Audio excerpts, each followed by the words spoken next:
Hello friends, welcome in my study and study classes. My self Suresh Kumar. दोस्तों, कैसे हैं आप लोग? आज का हमारा क्लास सिलेक्टेड टॉपिक पे है, जीएस पेपर सेकंड बीपीएससी के लिए।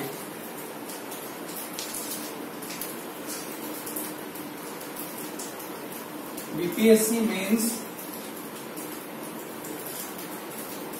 जीएस पेपर सेकंड, भारतीय राज्य व्यवस्था।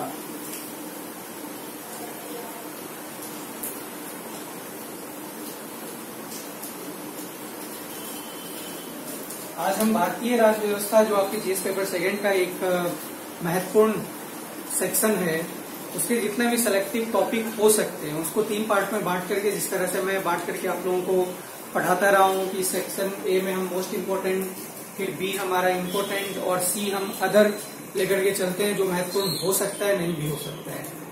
देखो दोस्तों, मैं आप लोगों को बताना चाहूंगी, देखो एक टॉपिक सेलेक्ट करना अपने आप में बहुत ही डिफिकल्ट वर्क है, लेकिन फिर भी मैं कोशिश करता रहता हूं कि आप लोगों को जितना इजी वे में हो सके समझा सकूं। अच्छा लगे तो वीडियो को लाइक करें, अपने दोस्तों में शेयर जरूर करें ताकि उनको भी फायदा हो सके, उनको जोड़ें।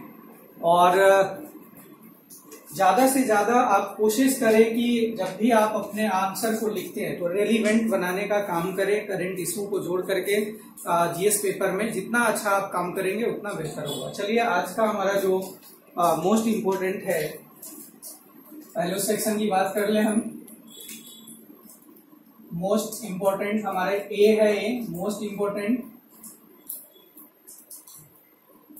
इसमें टॉपिक देखो, मैं आप लोगों को बता दूं कि जो टॉपिक है बड़ा सोच समझ करके मैंने निर्धारित किया है। पहला हमने प्रस्तावना को फिर लिया है। प्रस्तावना का 64वीं बीपीएससी में क्वेश्चन था, लेकिन प्रस्तावना को हमने फिर लिया है। और खास करके प्रस्तावना की जो यहाँ पे जो क्वेश्चन बनेगा, खास करके मैं प्रस्तावना इसलिए यहाँ ले रहा हूं कि आपने देखा था कि धर्मनिरपेक्षता या जो भारत की धर्मनिरपेक्षता को लेकर के एक बड़ा व्यापक प्रश्न उठा था। खास करके जब हम सीएए की बात करते हैं तो वहां पे धर्मनिरपेक्ष की छवि क्या रहेगी, कैसा रहेगा, एक काफी डिबेट में रहा था। तो प्रस्तावना का उद्देश्य को पूछ करके, इसकी प्रकृति को पूछ करके, इसमें धर्मनिरपेक्षता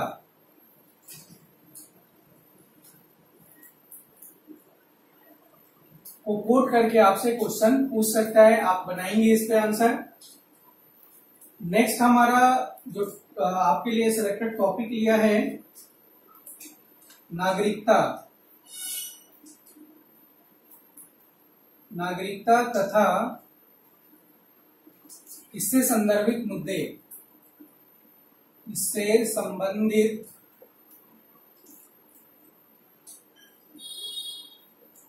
मुद्दे। देखिए, काफी महत्वपूर्ण है इस बार के लिए। नागरिकता में देखिए, नागरिकता और इससे संबंधित मुद्दे में सबसे पहले आप लोग नागरिकता के प्रावधान और सीएए को जोड़ करके आपसे सिटीजन अमेंडमेंट एक्ट को जोड़ करके पूछ सकता है, या फिर एनआरसी को जोड़ करके क्वेश्चन आपसे पूछ सकता है। तो ये करंट इशू है, नागरिकता के प्रावधान पे सीएए या एनआरसी को जोड़ करके आप टॉपिक बनाएंगे, दोनों टॉपिक बनाएंगे।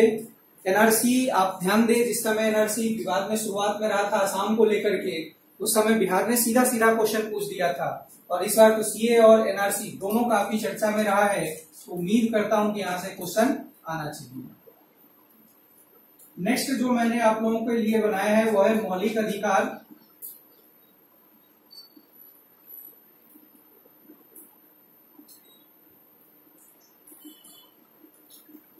फंडामेंटल राइट को लेकर के अधिकार और इससे संबंधित जो मुद्दे हैं एवं संबंधित मुद्दे। देखिए, इसमें हमारे लिए क्या क्या ऐसा संबंधित मुद्दा है जो करंट में रेलिवेंट रहा है, ऐसे मुद्दे को हमें चुनना है। जैसे मैंने आप लोगों के लिए पहले दिया है आईटी एक्ट की धारा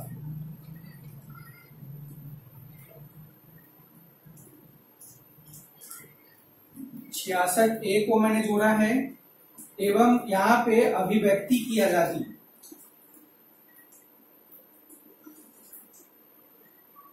अभिव्यक्ति की आजादी, इसको जोड़ेंगे। इसके अलावा अभी हमने देखा कि सुप्रीम कोर्ट को लेकर के supreme court and article 21, supreme court and article 21 पे बराबर निरंतर चर्चा में रहता है आर्टिकल 21। इसके बाद देखिए एक आया था आधार अधिनियम एवं निजता, आधार अधिनियम एवं निजता और सबरीमाला प्रकरण।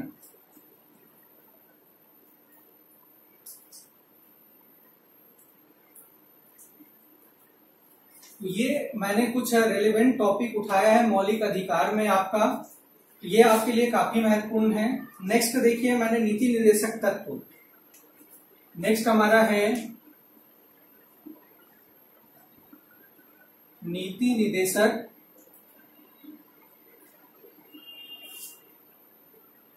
तत्व। देखिए नीति निर्देशक तत्व के कुछ महत्वपूर्ण इससे संबंधित मुद्दे एंड इससे संबंधित मुद्दे भी ले लेते हैं।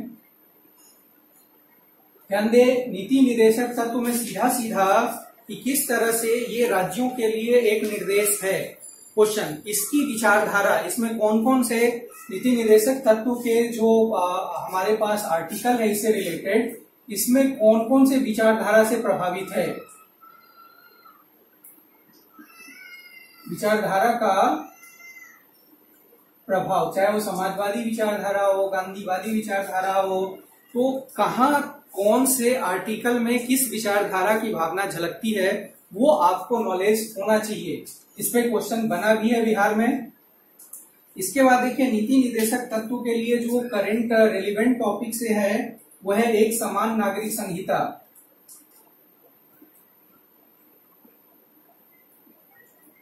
नागरिक संहिता, और दूसरा मैंने यहाँ पे आप लोगों को लिया है ट्रिपल तलाक। ट्रिपल तलाक, इसको लेकर के भी काफी चर्चा रहा है। तो समान नागरिक संहिता और ट्रिपल तलाक और नीति निर्देशक तत्वों की विचारधारा, उसका उद्देश्य, उसमें कौन कौन से ऐसे जो विचारधारा है, खास करके इसको आप जरूर ध्यान देंगे। नेक्स्ट हमारा है संविधान संशोधन, काफी महत्वपूर्ण है। कई संविधान संशोधन काफी विवाद में रहा है यहाँ पे, और संविधान संशोधन की प्रक्रिया एक निरंतर बनी रही है। तो इस पे बहुत महत्वपूर्ण क्वेश्चन बना सकता है। तो संविधान संशोधन में आप देखें यहाँ पे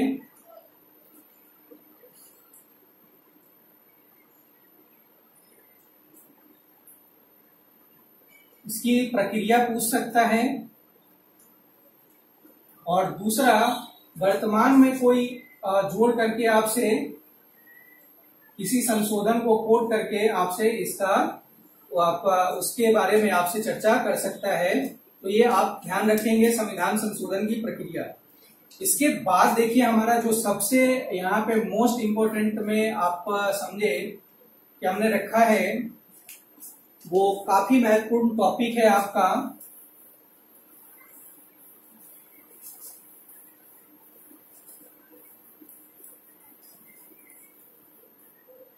और उम्मीद करिए कि यहां से क्वेश्चन को 100% बनेगा ही बनेगा।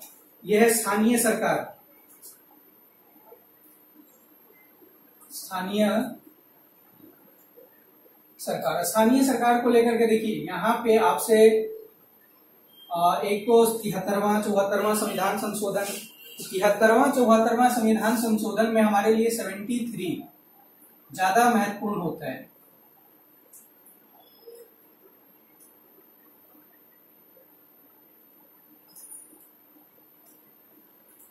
इसको कोट करके क्वेश्चन पूछेगा। एक है 74वां संविधान संशोधन, 73वां 74वां, देखिए ये तो ठीक है। इसके बाद आप यहाँ पे एक सहकारी समितियां और जिला नियोजन समितियां, सहकारी समितियां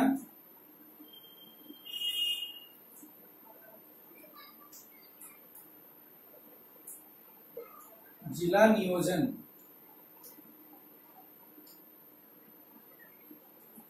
समितियां। ध्यान दें, इन दोनों पे आप शॉर्ट नोट बना करके रख लीजिएगा, इस पे शॉर्ट नोट्स बना लीजिएगा, काम आएगा कोट करने के लिए, इसलिए मैं यहाँ पे दिया हूं।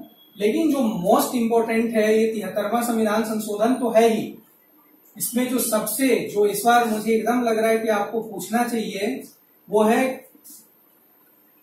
कोविड-19, जो कोरोना संक्रमण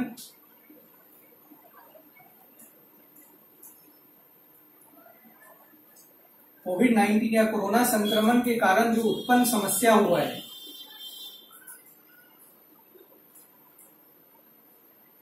उत्पन्न समस्या, इसमें खास करके जो मजदूरों का गांव की ओर पलायन हुआ है, और हमने देखा कि विभिन्न राज्यों से बिहार के मजदूर बिहार गए हैं, और कई मजदूर तो स्टेटमेंट आया था कि हम दोबारा जाएंगे नहीं। वो तो खैर जिस समय इमोशनल होता है उस समय लोगों का स्टेटमेंट होता है, लेकिन मजबूरी हमें मजबूरी सबसे main push of pull factor में सबसे ज्यादा काम करता है, मजबूरी। तो यहाँ पर क्वेश्चन बनेगा कि कोविड-19 संक्रमण जनित समस्या खास करके बेरोजगारी को लेकर के, तो किस तरह से स्थानीय स्तर की सरकार खास करके पंचायती राज व्यवस्था इस समस्या को दूर करने के लिए कहां तक कारगर साबित हो सकता है, आपसे क्वेश्चन पूछेगा, अपना सुझाव दीजिए। तो ऐसे उत्पन्न समस्या के समाधान में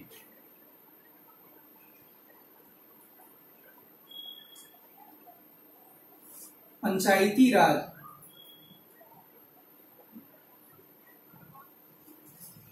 की भूमिका बहुत महत्वपूर्ण क्वेश्चन है। चाहे वो यहाँ पे मनरेगा भी कोट कर सकता है कि मनरेगा का पंचायती राज में भूमिका, तो किस तरह से रोजगार सृजन में मनरेगा, और यह ध्यान रखें जीएस पेपर सेकंड में इकोनॉमी का भी बहुत महत्वपूर्ण सेक्शन बन जाता है। यहाँ वो आप लोगों को अगर इस तरह से पूछता है तो मनरेगा कोट तो करना ही पड़ेगा। ध्यान दे, जब भी इस तरह से पंचायती राज व्यवस्था में क्वेश्चन पूछता है तो उसकी कमियां भी दर्शाएं, और जब कमियां आप दर्शाते हैं तो उस कमी को दूर करने का सुझाव भी दीजिए, नहीं तो केवल नेगेटिविटी चीज नहीं छोड़ना है, नहीं तो फिर आपका आंसर गलत हो जाता है। गलत नहीं मतलब एक पक्षीय हो जाता है। एग्जामिनर जो आपकी कॉपी चेक कर रहा है वो आपके पॉजिटिविटी ढूंढना शुरू करता है, और जब नेगेटिव चीज ज्यादा मिलता है तो फिर वो वहां पे आपका मार्क्स का जो स्कोर होने की संभावना है वो गिर जाता है। तो ध्यान रखेंगे। तो ये था, इतना हमने प्रायोरिटी फर्स्ट यानी मोस्ट इंपोर्टेंट में रखा था। अब देखते हैं बी में जो हमारा इंपोर्टेंट सेक्शन है, उसमें आप लोगों के लिए मैंने क्या रखा है, ध्यान देंगे। टॉपिक सेलेक्ट करना बहुत डिफिकल्ट वर्क है। बी में हमारा सब इंपॉर्टेंट टॉपिक है। यहाँ पे इंपॉर्टेंट टॉपिक्स देखें। बी में सबसे पहले हमने रखा है, यहाँ पे पहला हमारा है चुनाव आयोग।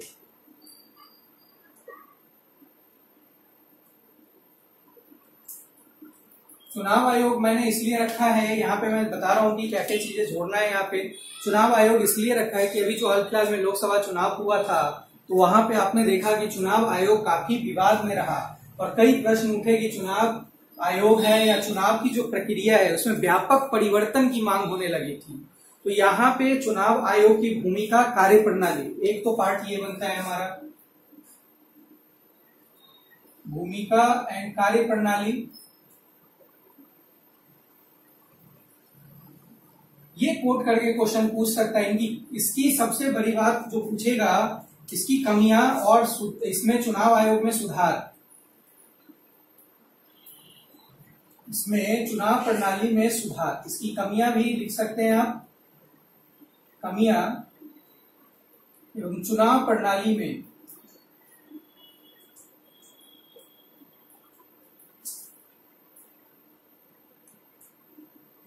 सुधार के लिए इसकी भूमिका, सुधार के लिए इसकी भूमिका है। आप ध्यान रखेंगे कि क्या भूमिका हो सकती है, और क्या ये अपने जो पावर है इसका उस पावर से भटक गई है, या फिर यहाँ पे कुछ ना कुछ समस्या, राजनीतिक प्रभाव देखने को मिल रहा है। तो इस तरह से आप अपने थिंकिंग को बढ़ाएं, आप लीड करेंगे, अच्छा करेंगे। तो ये था चुनाव आयोग का। आप काफी विवाद में रहा था, इसलिए मैंने इसको इम्पोर्टेंट में रखा है। इसके बाद मैंने आप लोगों के लिए एक इंपॉर्टेंट सेक्शन में रखा है आरक्षण का मुद्दा।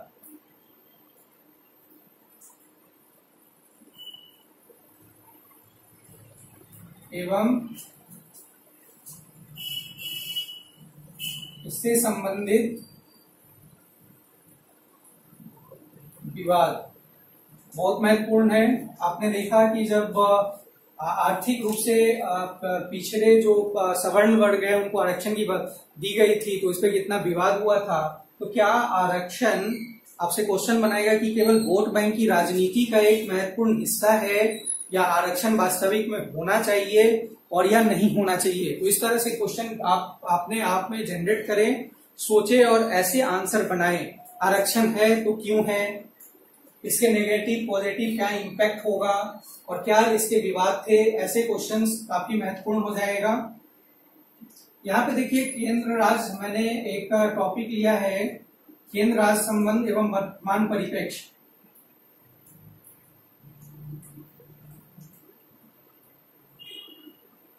संबंध एवं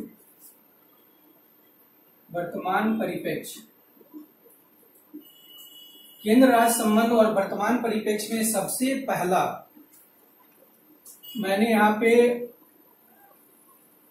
कोविड-19 कोरोना संक्रमण का जो था उसमें हम केंद्रीय भूमिका और राज्यों की भूमिका को किस तरह से सीमित किया गया था और किस तरह से केंद्र हावी था और बाद में जाकर के सीधा सीधा केंद्र ने राज्यों की जिम्मेदारी दे दी थी। तो इसको जोड़ करके आपसे क्वेश्चन पूछेगा कि क्या परिसंघीय व्यवस्था में केंद्र की भूमिका बढ़ती जा रही है या फिर राज्यों को क्या स्वायत्तता मिलनी चाहिए, इस पे आधारित क्वेश्चन है। तो मैंने कोविड-19 के करंट से जोड़ा है। इसके बाद देखिए केंद्र और राज्य के बीच में जीएसटी को लेकर के विवाद रहता है। जीएसटी पे क्वेश्चन आ चुका है लेकिन फिर भी आप रखेंगे। आर्टिकल 356 को लेकर के विवाद रहता है, ये ध्यान रख करके आप बनाएंगे। और जो सबसे महत्वपूर्ण है, यहीं पे मैंने केंद्र राज्य संबंध में ही एक अलग से आप यहाँ पे रखेंगे जम्मू कश्मीर, जम्मू एंड कश्मीर का आर्टिकल 370 और इससे संबंधित विवाद। यहाँ केंद्र की भूमिका है इसलिए मैंने यहीं पे डाल दिया है कि आर्टिकल जम्मू कश्मीर और इससे विवाद। ये आपका एक महत्वपूर्ण पक्ष हो जाता है हमारा इम्पोर्टेंट में। इसके बाद देखिए इम्पोर्टेंट में मैंने फिर से यहाँ पे सेलेक्ट किया है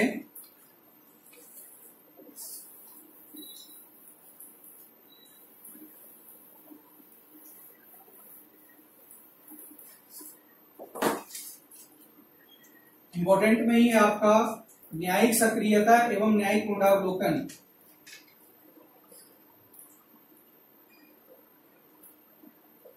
न्यायिक सक्रियता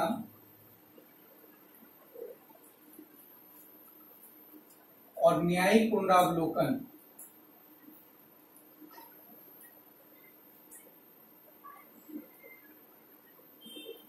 ध्यान दें, ये इसमें आपका न्यायिक सक्रियता और न्यायिक पुनरावलोकन में खास करके आप याद रखेंगे इन दोनों के लिए वर्तमान परिप्रेक्ष्य।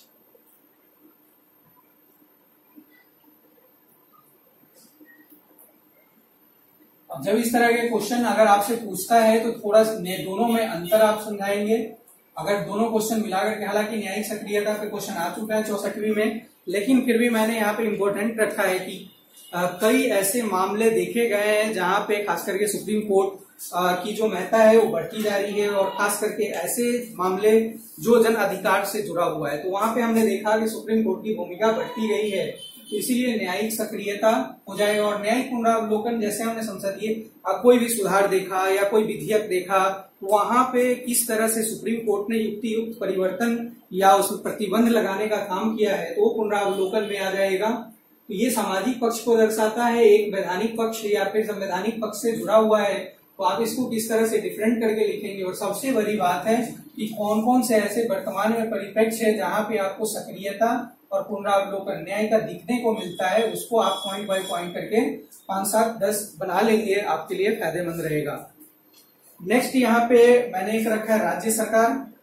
सबसे पहले केंद्र सरकार से पहले मैंने राज्य सरकार को प्रायोरिटी दिया है। राज्य सरकार। राज्य सरकार के लिए आप जैसे यहाँ पे आपसे क्वेश्चन बनेगा कि राज्य सरकार में मुख्यमंत्री, इसका चुनाव प्रणाली, कार्य और इसकी शक्तियां, सब कुछ इस पे क्वेश्चन बन सकता है। लेकिन यहाँ पे जो सबसे महत्वपूर्ण बनता है वो है राज्यपाल। पिछले बार क्वेश्चन आया था राज्यपाल को लेकर के, लेकिन वर्तमान संदर्भ में भी अगर देखें तो भी ये काफी विवाद का मुद्दा रहा था। चाहे आप महाराष्ट्र देखें, मध्य प्रदेश देखें, कई जगह पे, बहुत जगह पे राज्यों में हमने देखा कि राज्यपाल काफी विवाद में रहा है। तो यहाँ से क्वेश्चन उम्मीद करते हैं कि बना दे आप लोगों को, लेकिन इसको मैंने प्रायोरिटी फर्स्ट में न रख करके इम्पोर्टेंट बी के लिए रखा है, ध्यान रखिएगा, जो कि हमारा इम्पोर्टेंट सेक्शन है, मोस्ट इम्पोर्टेंट नहीं है ये। इसके बाद केंद्र सरकार।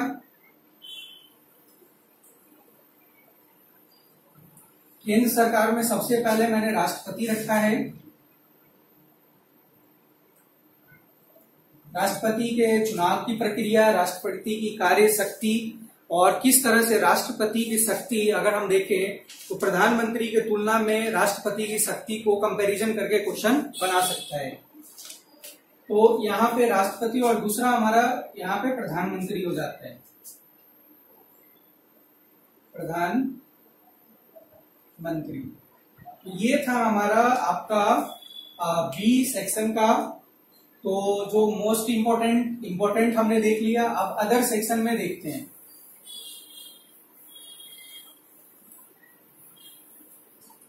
अदर हमारा जो कहने के लिए अदर सेक्शन है, लेकिन ये भी काफी महत्वपूर्ण है। अदर में खास करके मैंने ऐसे टॉपिक रखे हैं जो ट्रेडिशनल है और जो क्वेश्चन मुझे नहीं लगता कि यहां से बन भी सकता है, लेकिन फिर भी हम इसे छोड़ेंगे नहीं।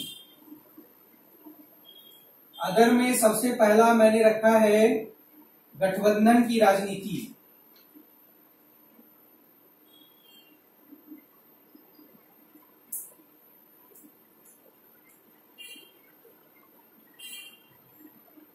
गठबंधन की राजनीति का क्या अभिप्राय है, ये राजनीति के लिए कितना कमजोर, सकारात्मक या नकारात्मक पक्ष है, इन सभी चीजों को लेकर के आप नोट बनाएंगे। सबसे पहले गठबंधन की राजनीति से समझते क्या है, फिर ये कैसे उत्पन्न होता है और क्यों उत्पन्न होता है, किस परिस्थितियों में उत्पन्न होता है, इसका क्या इम्पैक्ट, सकारात्मक और नकारात्मक दोनों प्रभाव को लेकर के चलेंगे। कंक्लूजन बाद में आप लिखेंगे, बहुत अच्छी तरह से इसका नोट बना लीजिए। दूसरा मैंने यहाँ पे बनाया है अदर में जाति में राजनीति एवं राजनीति में जाति। जाति में राजनीति और राजनीति में जाति। दोस्तों मैं आप लोगों को एक चीज बता दूं, जो भी टॉपिक मैं यहाँ पे डिस्कशन कर रहा हूं, ये सारे टॉपिक आपको ऑनलाइन प्रोवाइड किया जाएगा। ध्यान रखिए, ऑनलाइन क्लास का हमारा एक बेहतरीन मंच है, जहाँ पे जितने टॉपिक्स हम बात कर रहे हैं, चाहे वो हम हिस्ट्री ऑप्शनल के लिए, जहां मैं हिस्ट्री ऑप्शनल पढ़ाता हूँ, जीएस पेपर के लिए जो भी मैंने आप लोगों को सिलेक्टेड टॉपिक की बात किया है, सबका ऑनलाइन क्लासेस अवेलेबल होगा। लेकिन ध्यान दें, 65वीं के मेंस के लिए तो नहीं हो पाएगा, ये 66वीं मेंस के लिए,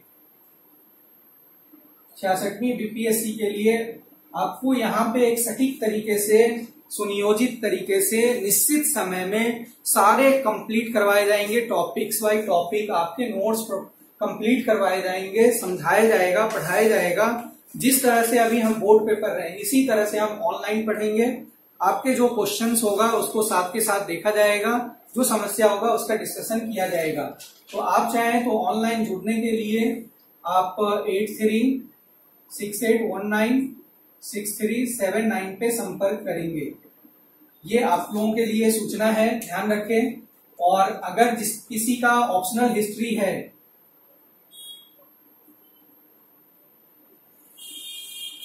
उन लोगों के लिए या तो 1 जुलाई से या 7 जुलाई से बैच शुरू हो जाएगा बीपीएससी के लिए, ध्यान दें। तो आप इससे जुड़ें जीएस का क्लास मैं तुरंत शुरू करने वाला हूं, उसका भी नोटिफिकेशन मैं जारी कर दूंगा। थोड़ा सा मैं बीपीएससी के नोटिफिकेशन का इंतजार कर रहा हूं कि आ जाए तो ज्यादा सही रहेगा, नहीं तो मैं क्लास इसका भी शुरू कर देता।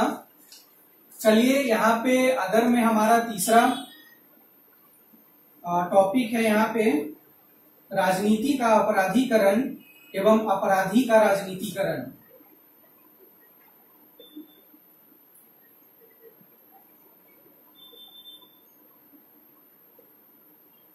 राजनीति का अपराधीकरण एवं अपराधी का राजनीतिकरण बहुत महत्वपूर्ण टॉपिक है। ध्यान देंगे कि किस तरह से राजनीति का अपराधीकरण हो रहा है और अपराधी का राजनीतिकरण, दोनों शब्द को समझे। यहाँ राजनीति का अपराधीकरण कि किस तरह से राजनीति एक अपराधीकरण के उद्देश्य से एक परिचायक होता है और किस तरह से राजनीति में अपराधियों की संख्या बढ़ती जा रही है। अगर आप देखें लोकसभा का या फिर राज्यसभा जो भी है मिला करके, और फिर राज्यों का, अगर हम विधान परिषद की बात कर ले जहां पे विधानसभा और हमारा दोनों अंग हो जाता है, अगर हम बात करें जब बिहार में है इसलिए मैं बात कर रहा हूं, तो आप देखें तो किस तरह से हमें वहां की प्रवृत्ति देखने को मिलती है कि कैसे दागदार लोग हैं और एक अहम पद पे बैठे हुए हैं, तो उसी को कहते हैं अपराधी का राजनीतिकरण। तो ये हमारे देश के लिए, हमारी लोकतंत्र के लिए कितना सही है कितना गलत है, ऐसे परिप्रेक्ष्य को लेकर के आपको आंसर बनाना है। नेक्स्ट है हमारा दबाव समूह, प्रेशर ग्रुप।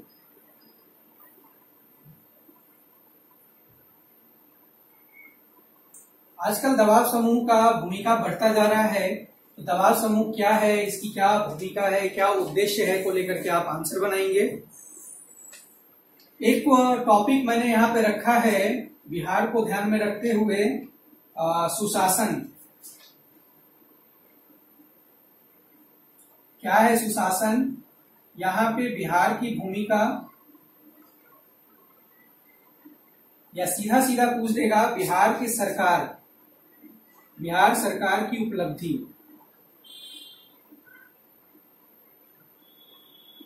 उपलब्धियां। सुशासन को कोट करके बिहार सरकार की उपलब्धियां पे क्वेश्चन बना सकता है। इस तरह क्वेश्चन कई बार बना देता है वो बीपीएससी में देखने को मिला है। नेक्स्ट अभी हमने देखा कि सांप्रदायिकता, जैसे मैंने उद्देशिका या प्रस्तावना के साथ सांप्रदायिकता दिया था, तो मैं यहाँ पे भी सांप्रदायिकता, क्योंकि सांप्रदायिकता काफी विवाद में रहा था, काफी चर्चा का विषय रहा था, तो यहाँ पे मैं राजनीति और सांप्रदायिकता, राजनीति और सांप्रदायिकता, एक ये कोट करा है। और नेक्स्ट मैंने बहुत महत्वपूर्ण टॉपिक यहाँ पे रखा है हिंदूवादी राष्ट्रवाद की अवधारणा, हिंदूवादी राष्ट्रवाद की अवधारणा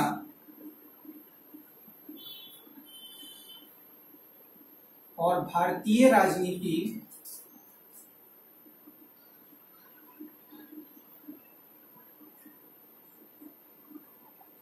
में इसकी भूमिका।